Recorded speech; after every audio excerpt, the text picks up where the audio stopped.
Good morning, నేను స్వేచ్ఛ. Welcome to వార్తలు వాస్తవాలు. ఇవాళ న్యూస్ పేపర్స్ లో ప్రధాన వార్తలు చూద్దాం. ముందుగా నమస్తే తెలంగాణ దినపత్రిక.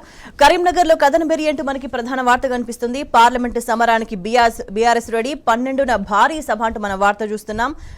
ఎస్ఆర్ఆర్ గ్రౌండ్ నుంచే ప్రచారానికి శ్రీకారం. ఇక బస్సు యాత్ర, నియోజకవర్గాల్లో రోడ్ షోలు. బీఆర్ఎస్ కు బలం ఇవ్వడం అంటే తెలంగాణకే బలం. లోక్సభ ఎన్నికల్లో బీఆర్ఎస్ బీజేపీ మధ్య పోటీ. హామీల అమలు కాంగ్రెస్ కు తలకు మించిన భారం. ప్రభుత్వం మారిన నెలకే కరెంటు, నీళ్లకు కటకట. మేడిగడ్డ బరాజ్ను మంచిగా చేసి వాడుకోలేరా? బీజేపీకి మతపిచ్చి ఆ పార్టీ ప్రజలకు చేసిందేంటి అంటూ ఉమ్మడి కరీంనగర్ జిల్లా నేతల భేటీలో కేసీఆర్ చేసిన వ్యాఖ్యలకు సంబంధించిన వార్తను ప్రధానంగా తీసుకుంది నమస్తే తెలంగాణ దినపత్రిక. ఇక మరో వార్త చూస్తే మళ్లీ 6 బోర్ల రామరెడ్డి అంటూ హెడ్లైన్ చూస్తున్నాం. ముషంపల్లి రైతుకు కన్నీటి కష్టాలు, తోటను కాపాడుకోవడానికి మరో భగీరథ యత్నం అంటూ ఈ వార్త చూస్తున్నాం. ఇప్పటికే 13 బోర్లు వేసిన అంటూ ఇంకొక రైతు చేసిన వ్యాఖ్యలు కూడా మనం ఇక్కడ చూడొచ్చు. నెల రోజుల్లో 500 బోర్లు అనే వార్తను మనం ప్రధానంగా గమనించవచ్చు ఇక్కడ. ఇక నెక్స్ట్ చూస్తే పొలానికి ట్యాంకర్ నీరే దిక్కు అంటూ ఇంకో వార్త చూస్తున్నాం. నల్గొండ జిల్లా పెదకాపర్తిలో నిమ్మ తోటకు ట్యాంకర్తో నీళ్లు పెడుతున్న రైతుకు సంబంధించిన ఫోటోగ్రాఫ్ మనం చూస్తున్నాం. యాదాద్రి భువనగిరి జిల్లాలో కూడా వరి పొలానికి ట్యాంకర్తో నీళ్లు పెడుతున్న రైతు ఫోటోగ్రాఫ్ కూడా మనం గమనించవచ్చు. పంటలు ఎండుతున్నాయని అన్నదాతలు ఆందోళన చెందుతున్నారు.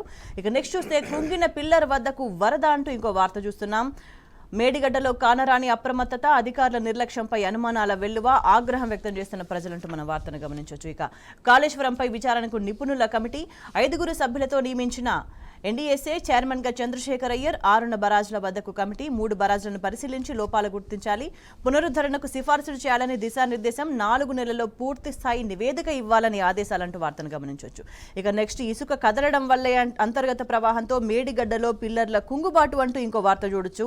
నీటి ప్రవాహ ఉధృతి వల్లే కొట్టుకుపోయిన ఇసుక, 2 చోట్ల గ్యాప్, ఫలితంగా కుంగిన పిల్లర్ అంటూ ఇక వార్తను గమనించవచ్చు.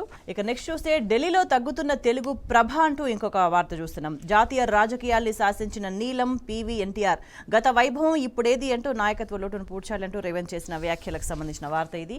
ఇక బీజేపీలో టికెట్ల మంటలు అంటూ ఇంకో వార్త చూస్తున్నాం. 9 మందితో తొలి జాబితా, రాష్ట్ర ముఖ్య నేతల అసంతృప్తి అంటూ చూస్తున్నాం. హైదరాబాద్ లో మొగోడే లేడా అని రాజాసింగ్ వ్యాఖ్యలు కూడా ఇక్కడ గమనించవచ్చు. మల్కాజ్గిరిలో వలకబూనిన పలువురు నాయకులు. నాగర్ కర్నూలు, జహీరాబాద్ లను అసంతృప్తి సెగలే. మెదక్, ఆదిలాబాద్, మహబూబ్ నగర్ టికెట్లపై ఉత్కంఠ అంటూ చూస్తున్నాం. ఇక నెక్స్ట్ మద్దతు ధర మహాప్రభు అంటూ ఇంకో హెడ్లైన్ కనిపిస్తుంది. మార్కెట్లో అన్నదాత దగా, కష్టాల్లో పత్తి, మిర్చి, పల్లి రైతులు. ఆగ్రహంతో రోడ్డెక్కి ధర్నాలు, అయినా ఉలుకు పలుకులేని కాంగ్రెస్. బోనస్ ధరపై కాంగ్రెస్ యూడన్ అంటూ వార్త గమనించవచ్చు. ఇక నెక్స్ట్ 6 నుంచి వస్త్ర పరిశ్రమ నిరవధిక బంద్ అంటూ చూస్తున్నాం. పవర్లూమ్ కార్మిక సంఘం నేత రవి చేసిన వ్యాఖ్యలకు సంబంధించిన వార్త ఇది. ఇక నెక్స్ట్ చూస్తే ఆఖేరుకు నాడు జలకళ, నేడు వెలవెల అంటూ 2 వైపులా కూడా 2023లో గతంలో ఉన్న ఫోటోగ్రాఫ్ని, ఇప్పుడు 2024లో ఫోటోగ్రాఫ్ని మనం గమనించవచ్చు. రెండింటి మధ్య తేడాని. ఇక ఆదిలాబాద్లో నేడు ప్రధాని పర్యటన అంటూ ఇంకో వార్తను గమనిస్తున్నాం. పలు అభివృద్ధి పనుల ప్రారంభం, ఇందిరా ప్రియదర్శిని స్టేడియంలో సభ అంటూ అప్డేట్ ఇది. ఇక తెలంగాణపై ఎందుకు వివక్ష అంటూ ఇంకో వార్త కనిపిస్తుంది. రోడ్డు మార్గంలో మహారాష్ట్ర, తెలంగాణకు మధ్య పక్షపాతం. సిమెంట్ పరిశ్రమ పునఃప్రారంభంపై హామీ ఇచ్చి 4 ఏళ్లు. ఆదిలాబాద్ ఆర్మూర్ రైల్వే లైన్ మంజూరైన నిధులు లేవు. ఆదిలాబాద్లో విమానాశ్రయం ఏర్పాటు కాగితాలకే పరిమితం. జిల్లాలో పర్యటించనున్న ప్రధాని సానుకూలంగా స్పందించేనా అంటూ ఒక క్వశ్చన్ మార్క్ తో కూడిన వార్త కనిపిస్తోంది. ఇక నెక్స్ట్ డిఎస్సి దరఖాస్తులు నేటి రాత్రి నుంచి అంటూ ఇంకొక అప్డేట్ మనం గమనించవచ్చు. ఈ రోజు రాత్రికే ఇన్ఫర్మేషన్ బులెటిన్, ఖాళీల వివరాల ప్రకటన అంటూ కూడా మనం చూస్తున్నాం. ఇక నెక్స్ట్ ప్రభుత్వ ఆధీనంలోకి ప్రైవేట్ ట్యాంకర్లు అంటూ ఇంకొక న్యూస్ చూడొచ్చు. కర్ణాటక డిప్యూటీ సీఎం డీకే శివకుమార్ ప్రకటన. బెంగళూరులో నీటి కొరతతో ప్రజల తీవ్ర అవస్థలు, వాటర్ ట్యాంకర్ల ధరలు డబల్ అంటూ నగరవాసులు చెప్తున్న వార్త ఇది బెంగళూరుకు సంబంధించి. ఇక నెక్స్ట్ చూస్తే బీజేపీకి షాక్ అంటూ లోక్సభ తొలి జాబితా ప్రకటించిన మరుసటి రోజు చుక్కెదురు. పోటీ నుంచి తప్పుకున్న బెంగాల్ అసన్సోల్ అభ్యర్థి పవన్ సింగ్. టికెట్ రాక రాజకీయాలకు మాజీ మంత్రి హర్షవర్ధన్ గుడ్ బై. రేస్ నుంచి తప్పుకున్న గుజరాత్ మాజీ డిప్యూటీ సీఎం నితిన్ అంటూ బీజేపీకి సంబంధించిన అప్డేట్ చూస్తున్నాం. ఇక వివిధ వార్తాపత్రికల్లో వచ్చిన మిగతా అప్డేట్స్ చూస్తే కనుక కాంగ్రెస్ పై వ్యతిరేకత అంటూ మనకు ఇంకో వార్త కనిపిస్తోంది. ప్రజలకు కొద్ది రోజుల్లోనే మనం యాదికి వస్తాం. పార్టీ నేతలతో బీఆర్ఎస్ అధినేత కేసీఆర్ చేసిన వ్యాఖ్యలు. కొత్త ప్రభుత్వం ప్రజలకు నీళ్లు, కరెంటు ఇవ్వడం లేదు. రైతులు రోడ్డెక్కే పరిస్థితి వచ్చింది. బీఆర్ఎస్ తోనే మేలు జరుగుతుందనే చర్చ ప్రజానీకంలో మొదలైంది. లోక్సభ ఎన్నికల్లో బీజేపీతోనే ప్రధాన పోటీ అన్నారు మాజీ సీఎం. ఉమ్మడి కరీంనగర్ జిల్లా పార్టీ నేతలతో సమావేశం. కరీంనగర్, పెద్దపల్లి అభ్యర్థులుగా వినోద్ కుమార్ కొప్పుల ఖరారు. నేడు 2 పేర్లతో పాటు బీఆర్ఎస్ తొలి జాబితా ప్రకటించనున్న కేటీఆర్ అంటూ కరీంనగర్ నుంచి ఎన్నికల శంఖారావం 12న భారీ బహిరంగ సభ అంటూ బీఆర్ఎస్ కు సంబంధించిన మెయిన్ అప్డేట్స్ ఇవి.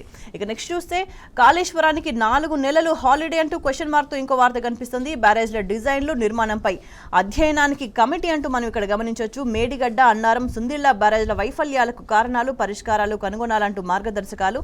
4 నెలల్లోగా నివేదిక సమర్పించాలని గడువు. ఆ తర్వాతే మరమ్మతులు, పునరుద్ధరణకు అవకాశం. జూన్, జూలైలో వరదలు, మరమ్మతులకు వీల్లేని పరిస్థితి. ఏడాది కాలం వృధా అవుతుందా అన్న అనుమానాలు.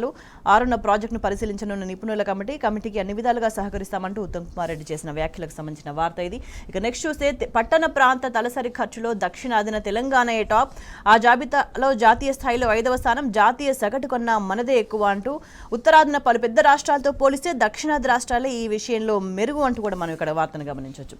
ఇక నెక్స్ట్ చూస్తే కారు కమలం మధ్య సమరం అంటూ ఇంకో వార్త చూస్తున్నాం. ఒక పన్ను పాడైతే అన్ని పళ్ళు పీకేసుకోలేం కదా. మిడ్ మానిర్ సమస్య వస్తే వెంటనే మరమ్మతులు చేశాం. మేడిగడ్డ కుంగుబాటును ఉద్దేశించి కేసీఆర్ వ్యాఖ్యలు అంటూ మనం ఈ వార్తను ప్రధానంగా గమనించవచ్చు. ఇక నెక్స్ట్ చూస్తే ఆపరేషన్ బీజేపీ అంటూ ఇంకో హెడ్లైన్ కనిపిస్తుంది. కాంగ్రెస్, బీఆర్ఎస్ లోని ప్రముఖ నేతలకు టికెట్ ఆఫర్లు. ఎంపీ నామా సీతారాం నాయక్ తో టచ్లోకి కమలం నేతలు. మాజీ ఎమ్మెల్యే ఆరూరుతోనూ చర్చలు అంటూ మన వార్త గమనించవచ్చు. నల్గొండకు చెందిన పటేల్ రమేష్ రెడ్డిని లాగేందుకు యత్నాలు. ఎంపీ వెంకటేష్ నేత, మాజీ ఎంపీ నగేష్ పైన నజర్. బలహీనమైన నియోజకవర్గాల్లో బలమైన నేతల కోసం బీజేపీ దృష్టి. 10 సీట్లలో గెలుపు వ్యూహాలు అంటూ ఆపరేషన్ బీజేపీకి సంబంధించిన వార్తను మనం గమనించవచ్చు. ఇక నెక్స్ట్ తెలంగాణ టుడే చూసినట్టయితే తెలంగాణ టుడే మెయిన్ గా BRS to launch LS campaign on March 12 అంటూ లోక్సభ ఎన్నికలకు శంఖారావం పూరిస్తుంది బీఆర్ఎస్. మార్చి 12 నుంచి దానికి సంబంధించిన వార్తను ప్రధానంగా తీసుకుంది. ఇక ఇవి